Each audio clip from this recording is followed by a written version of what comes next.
today, what is the one thing to keep you struggling and keep you down and keep you from moving forward? I'm going to talk about that today. Last week we talked about consistency, that is the one thing that'll help everything in your life, whether if you want to lose weight, if you want to be more effective in academics, you want to be a kingdom builder, or simply you want to make your business to the next level, which is different than a company. We talked about business, companies, and faith-based organizations. Catch that on the latest podcast, but we're coming at you again because it's going to be amazing. So here we are. Listen, I am a huge Christmas fanatic, and I'm wearing my t-shirt today. It says personality hire. That means that's all I'm good at. Maybe just like a really fun personality. Hey, so as we are tuning in here, I hope that you enjoy Christmas. If you do, and as we are toning out here, we're getting serious. Do you like Christmas movies? My favorite movie is going to be Jingle All the Way with Arnold Schwarzenegger, and that is going to be 1996. And in that movie, this is about a dad who is making a lot of promises to his kids and to his wife and to his work, but he prioritizes work first, his family second. And what's happening is he's failing his son all the time, and he is showing up late to the karate classes. He's not making school plays. And last but not least, he is needing to buy a doll, an action figure for his son that he promised his wife weeks ago that he had. Turns out the toy is now sold out, and now it's like Christmas Eve and he doesn't have the toy, and he's telling everybody that he does. So he goes on this massive 90-minute search of looking for Turbo Man. And about halfway through the movie, him and his son have this moment where the son breaks down and he says this, always keep your promises if you want to keep your friends. That is the quote that the little boy is quoting from Turbo Man, his favorite character on this TV show. It's that slapstick comedy, but there's a lot of truth in that. And it's not just about like your friends, but if you want to go forward and you are not a man or a woman of your word, people are going to realize that. You're going to establish a pattern, a statistic, and people are going to walk away. So if you have like a best friend and you're breaking promises all the time, that's going to cause some issues if you're in a relationship with your spouse and you're not keeping your promises. And you may say, well, it wasn't my fault, or this happened, or this happened. We're going to talk about that. Whatever is keeping you from fulfilling the things that you're telling people that you're going to do because you only have your word. It says it's in the Bible, it says it's better to have a name than all the riches in the world. That means that how are you known for? Are you known for someone who's going to deliver and under promise, over deliver, and you're going to work harder and you'll be there when everybody walks out? And that was something somebody said to me a long time ago. You'll know your true friends when problems get really big and everybody walks out. Who is the person that walks in or who stays through it all? Who endures those dark times with you? Because it's very easy to be a friend when everything's going well. Same thing with your relationship with the Lord, right? Lord, I love you. Lord, I'm going to give. Lord, I'm going to be faithful in my attendance. Lord, I'm going to go out and be a kingdom builder. Lord, I'm going to witness. I'm going to testify. Lord, Lord, Lord, Lord, Lord. And then when the chips are down, as we've heard that quote a lot in movies, when the chips are down, who are you inside? Are you the kind of person that says, oh, well, listen, I'm not going to do this. I'm not going to fulfill that. It's not my problem. It's not my fault. It's not my fault. It was out of my hands. Let's talk about that, because you are still held accountable by what you said, even if you feel like it's not your fault. Yeah, most of the time, based on your character and your personality, if you're friendly and you're kind, you will probably receive one pass of grace, because everybody is human, everybody makes mistakes. But that's where that saying comes in. Fool me once, shame on you. Fool me twice, shame on me. Hey, and then I don't know what it is after that, but fool me 3 times, you're not thinking. You don't care. You're ignorant, you're arrogant, you're blind, you're just hoping for the best. You're not putting a game plan. There's no action. You're dreaming the whole time. There's no vision. Whatever the case may be, if you're getting stooped for 3 times, listen, that person, I'll tell you what, that person doesn't care about you. I know that is hard to say, but if somebody is lying to you more than once or twice and they're not changing, and listen, remember, especially going into the holiday seasons, I'm not really like talking about family here, but if anybody in business ever apologizes to you, that's fine. That's absolutely fine, right? We all make mistakes, but apologizing means that they're going to change and that's not going to happen again. So that is where I start this off. My favorite movie, always keep your promises if you want to keep your friends. But here is what we're doing, right? The one thing that will kill your business is you over promising and under delivering and not keeping your promises. So whether it's to yourself, to your team, especially with you're going into the New Year's and you're like, hey, I'm going to cut weight, I'm going to make more money. And those are things, we talked about that last week, that those are the what's, but it's not the why. And the reason you don't know your why is the reason why 88% of Americans are going to fail all their New Year's resolutions by January 14th. They know the what, but they don't know the why. Whether you're seeing it to yourself, whether you're trying to lead a team, but you're not performing and you're not keeping your promises, whether it's to your clients. Listen, can I give you a piece of advice? If you are selling a product and your clients cannot reach you in any form or fashion through communication, they are going to leave you and they're going to get mad and they're going to get resentful and they're going to get bitter first. They're going to call, they're going to call, they're going to call. You can never afford to not pick up the phone, right? You are available. You're not just selling a product. You're selling gift services, customer service. You're selling warranties. You got to pick up the phone. You can have respectful times. If you can have office hours, but you got to have somebody on call, because if you don't pick up the phone, somebody else will, and you can't be mad when that person does and takes your business. So let me share this with you. Matthew 5:37. Just say a simple yes, I will, or no, I won't. Anything beyond this is from the evil one. Those are pretty tough words right there. But if you don't keep your promises, you may be saying, well, there is a reason behind this. And I want to let you know that it is possible. How dare I say this absolute truth without meeting all 8.2 billion people and being exposed to everyone's circumstances. But for the sake of the conversation, there is a huge difference between a reason and an excuse. And if we cannot figure out the difference between each one of them, then we are in a whole lot of trouble, because that means we are not self-aware, and self-aware will be your greatest leadership characteristic that you can possibly possess, is knowing, can you figure the difference between I simply don't want to do something or I literally can't do something? And either one of those is not good. You have got to scratch, you have got to crawl, you've got to get in areas and meetings that you have no business being in there because you're trying to go to the next level, you're trying to raise the ceiling. There is never a time in any capacity, establishing nonprofits, pastoring a church, multiple campuses, Dunkin' Donuts. Never is there a moment where I say, we can't or I can't, right? It's either yes, or it's not right now, or it's not with us. But it's never, we've obligated ourselves. We've said yes to something. We put ourselves in a corner. Our backs are against the wall. Sure, everyone's backs go against the wall. What do you do, though?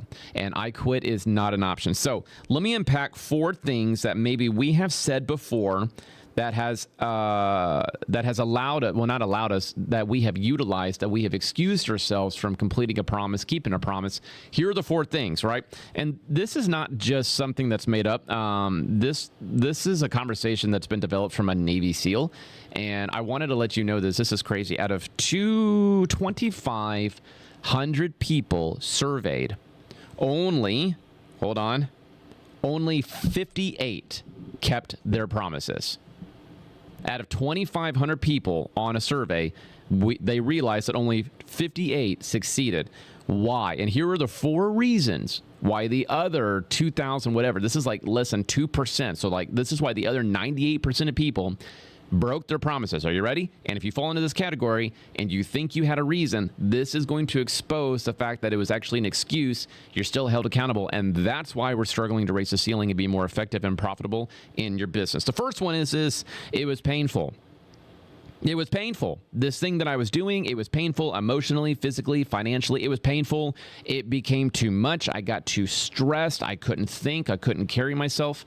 Listen, there's a dozen reasons why you got to that place. It does not excuse you or excuse me or excuse anybody from completing your promise. If you said you're going to do it, you need to stink and do it. If you overexerted yourself, you need to pause and you need to simply say, I'm going to fulfill my promise. I'm going to fulfill my duties. These are the actions I'm taking. I need a little bit of more time, but this is the timeline. This is the action plan that I'm implementing. And I promise you, I will deliver by this time. And you always do a few more days so that you can under promise and over deliver. So if I'm going to have something done by the 25th of this, right, by Christmas, I'm going to make sure that's done by the 21st. And there is no pain that is going to keep me from delivering my word or delivering on my word. And that is how you have to reflect your business as well. You are who you are based on how you deliver. Okay. The other thing is this. I forgot. Let me tell you something. If you make a promise, right, and you don't deliver, and you then, or not you, or anybody in your business, this is not just about you, it's about us. We're learning together here. If anybody in your business says, I forgot, they are not cut from the same cloth as your business. That they're not ready. They're not ready. They're not ready. Listen, hey, it's not no, it's just not right now. Never, ever do you allow a person or yourself to say, it got too hard, so I quit and I forgot. I forgot means, you know what you said to me was not important enough to me, and therefore I do not value, which is a huge word, I do not value where I'm at or what I'm doing. I'm just punching in and punching out. Listen, if you're starting a business or running a business, listen, hire, and if that comes release. You can teach them, you can coach them, but if you get it again or the third time right, I apologize. Okay, great, you forgot. Here is your tasks. Here are your sheets. Here is your day-to-day routine. I'm going to follow up with you in the evenings. We're going to do this for a while. This should be, 21 days as a habit. After 22 days, if you're still forgetting, this ain't the place for you. No, and then release. Oh, can you really release somebody after 21 days? You can release somebody after one. You can release somebody after one day, right? In the Duncan world, we have it. It's everybody's first day is called the best day ever. They come in. We've already got their number. We've already got their timesheets. We've got their uniform. We've got their training all lined up for the next 14 days. We know exactly who and what they're going to learn and where they're going to learn from and we know how many steps they're going to take. We have it all mapped out, right? Listen, after 3 days, if it's not there, it ain't there. And there are times when people will say, you know what, this isn't for me. Listen. Bless you.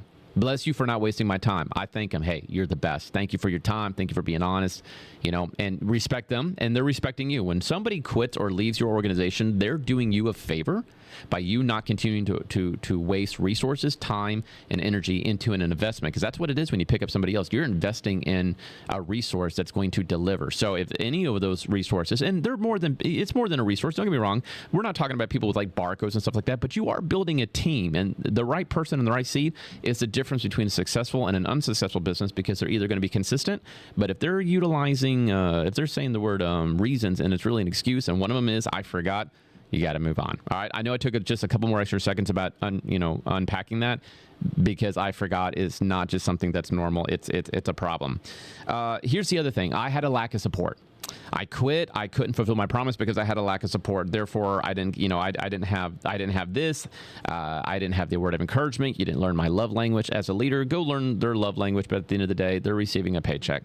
I didn't have enough support. So I broke my promise, or I didn't have this. Listen, if you signed up for it, deliver. Okay. And the fourth thing is this, and this is usually something that a person will say right before they succeed. It's when you've done the time, you've done the investment, you can kind of see the finish line, you get right up to a point, it's getting really hard, it's getting painful, and a person breaks their promise and they say, this is stupid. I can't stand it when somebody says, this is just stupid. You know what? That's fine. Because we are doing something of value here, and you're not seeing it. And I can only do so much. The business can only do so much. This is who we are. This is what we're doing. This is our mission. And this is assuming that all the systems are good to go, right? This is not saying that like they don't know your mission, your vision, your values when they sign up, that they're just not a warm body. You took time, you explained it, you trained it, because it always comes down to two things. It's either a systems issue or a personnel issue. And this is when what I'm addressing is the personnel issue side of it. It's too painful. I forgot. I didn't have enough support, or this is stupid. Listen. Those are 4 reasons why 98% of people in that survey by a seal, right, said that they broke their promises, and that is unacceptable. That is unacceptable. You got to be a part of if you want to be a part of the 2%, you got to be 2%. If you want to be a part of the 2%, you got to be a part of the 2%. All right. So here is the difference, and I want to share this with you because this is going to be a mentality. This next little thing is mentality about why some families, businesses, have generational wealth, right? Because if you look at wealthy people, you see wealthy kids. Now, is it possible that the kids were born with a silver spoon? Sure. Who knows?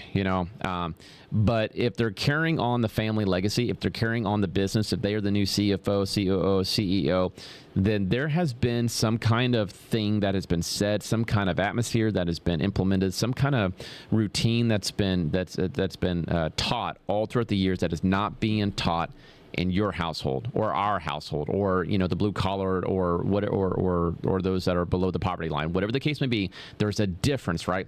And instead of people being mad and being like, well, I want to be, you know, the white collar, they're the 1%, they have all these things. We can talk about white collar and taxes because there is like a legitimate thing, but they understand the game. They understand the rules. What I'm suggesting is that there is a certain amount of family lifestyle and wealth building within a family that is taught for those people whose kids are also wealthy. And I want to share the difference with what that is. So if you are creating a business right now and you are generation one, you are patient zero in starting this business and going up, then this is the mentality you have to share with your kids. And this is the difference between businesses going up and businesses flatlining when the kids don't understand what it was that mom or dad started. So here is the word. Are you ready? Value. Value.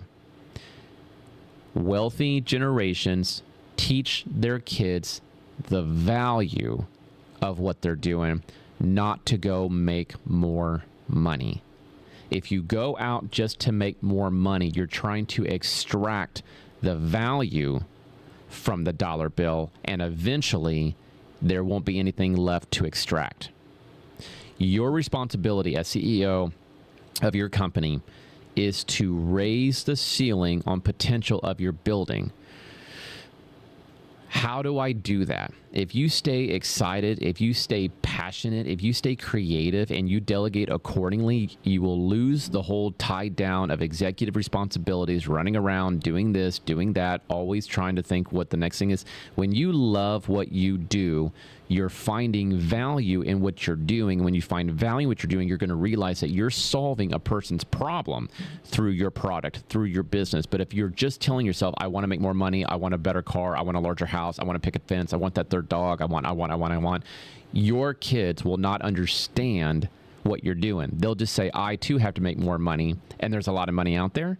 And a lot of people have it, and some people don't. And if all they're doing is concerned about making the next buck, they won't understand the principles of why you started this. And if you started your business to make more money, if you will understand that you're problem solving and you're finding the value in what you're doing instead of just making more money, your business will go to the next level because you love doing it. And that is where a lot of kids get lost, is they say, well, mom and dad made a lot of money, or mom and dad worked all the time, or mom and dad did this, and they had a lot of money, and they're going to get accustomed to a lifestyle, and they're going to get super spoiled, right? And then they're going to grow up saying, well, I have to make more money. And that's where it goes wrong. You're teaching your kids the value of what you do, not to go make more money. You can always make more money. If you want to make more money, you can always make more money. And remember, the first $100,000 that you make will be the hardest, most challenging $100,000 ever. And then after that, you find opportunities, you've networked, you've found credit lines to work with you, you found things that work, you found things that didn't, you found a great team. By the time that you make that first $100,000 in profit margin for yourself, the game changes and you can do things you've never done before. But if you're just trying to make $100,000, you'll do it for the rest of your life and you may not get there. But if you will find value in what you do and have fun with it, your kids will catch up on that and they will take your business to the next level. It'll be them that the dynasty is built on. So I wanted to share that with you because I just feel like that's incredibly important. I can give you one example. I wouldn't necessarily say like follow his his ethics or his morals. I don't know him, but if you keep up with social media, and this is going to be my concluding thought for the day, you're going to realize that Mr. Beast is one of the most wealthiest individuals. He at least has the most viewers and followers on YouTube. I mean, he's just got more, and so he's a billionaire. I'll come to you soon with a statistic, but I know that somebody offered him, it was like $1 billion for his company, and he turned it down because he knew the value of what it was. He said if it was like around 20, he would consider it because he knows the value on what it's going to be sometime. But that's not the reason why he's successful. And this actually did come out on an article recently. I believe it came out of the Times. Mr. Beast, because they asked his friends, they didn't even ask him. They didn't even ask him. He's got burgers. He's got chocolate. He's got this YouTube thing. And all he does is make his friends rich. I don't know if you've noticed that. He just gives money away. That's how he became, he is successful today because they say he moves so fast. He will try one thing. If it works, great. He's off to the next thing. He's off to the next thing. They say he probably loses his challenges half of the time, but because he moves so quickly. I'm not suggesting throw noodles at the wall and see what sticks, right? What I'm suggesting is that Mr. Beast is a billionaire today at an age under than 30 because he loves what he does. He's passionate about what he does. He loves getting creative, and he doesn't mind losing. What he's done is he has found value and what he's good at, and then he's stuck with it. And I do want to talk about that when we come back to the next podcast, is I want to talk to you a little bit about when you're in a place, are you expected to have 100% of your responsibility be the thing you're passionate about? You'll be disappointed. 30% of the time, you'll do something that you're passionate about in your work, in your job description, and the other 70, you're gonna have to eat some hay, right? You got to do some things that you don't want to do. I want to talk about how to survive, but not just survive, but thrive in the next podcast with where you're at while looking for opportunities. So value what you do, right? Keep your promises. Your business is off to a great start. You'll make it. Appreciate you checking in with me today. Ryan Frank's Business Leadership Podcast. Thank you to the Messenger Studios. Crushing it always. Look for them for all your info. Be blessed. Merry Christmas.